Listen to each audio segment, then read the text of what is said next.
Achana koda odira ya jajabe garakesa ya jajabe garakesa jabadu ya kutatako irate gabiya pasa otatiksa biya pasa indirisa saminti pa para onge kana murila bamare para onge kana murila bamare ingunguma onne vida onne challisu ya dunyare aliberanjiru warana male tichapsiseni male aliberanjiru warana male tichapsiseni male ole ole ndachana warana saba luliya wobo laminsu makaba ole ole ndachana warana saba luliya wobo laminsu makaba loli rabbiya lola loli masakeke loli lumbu galankamne loli saba saforeke loli sarera kabartef loli kajelchisu loli gadedira nyartef loli sambarbachisu ole ole ndachana warana saba luliya kero laminsu makaba ole ole ndachana warana saba luliya kero laminsu makaba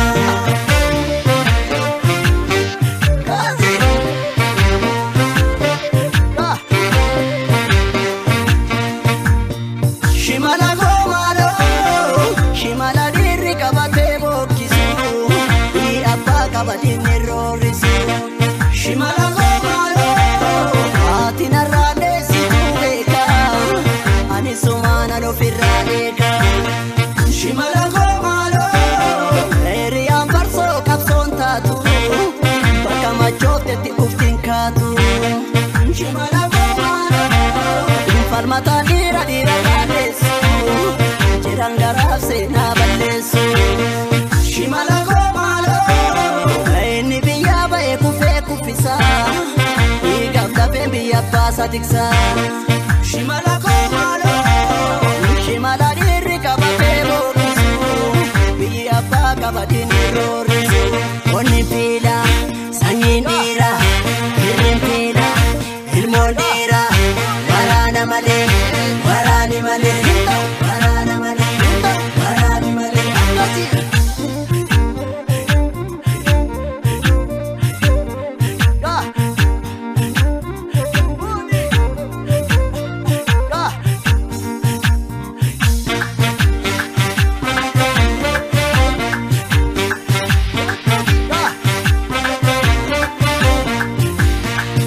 achana koda ogota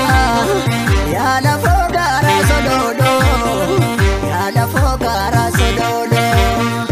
erga sabaf manabate erran sakodo miroro ya kerade bisiroro achana koda odira ya jajabe garakesa ya jajabe garakesa jabadu ya kutatako irate gabiya pasa otatiksa biya pasa indirisa saminti pa para onge kana murila bamare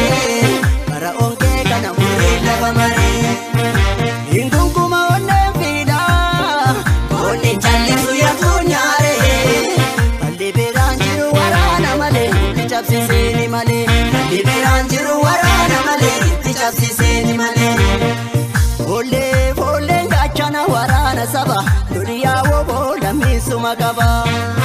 ole ole ndachana warana saba luliya wobo laminsu makaba loli karri abangamne loli yeronin chufamu loli samni lontu gamne loli yomun kabajamu loli gamne yenekatu loli jabe fatamane loli irri sarkalatu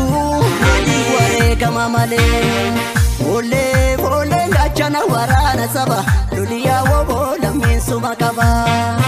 ole ole ndachana warana saba luliya kero laminsu makaba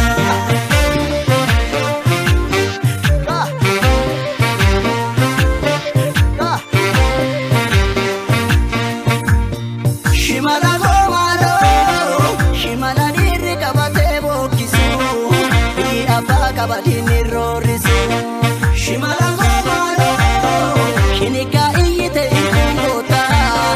sabangani seenaa si gaafata shimala komaalo yoo gadeenis nyaatte galaadhiila waan harkaan kennu falmuutti jira shimala komaalo alitti keessa boqqisa kormii garuma meeqa nutti roorisa ormii shimala komaalo qilintoo yaasile situu dhiira waan harkaan kennu onneen fiidha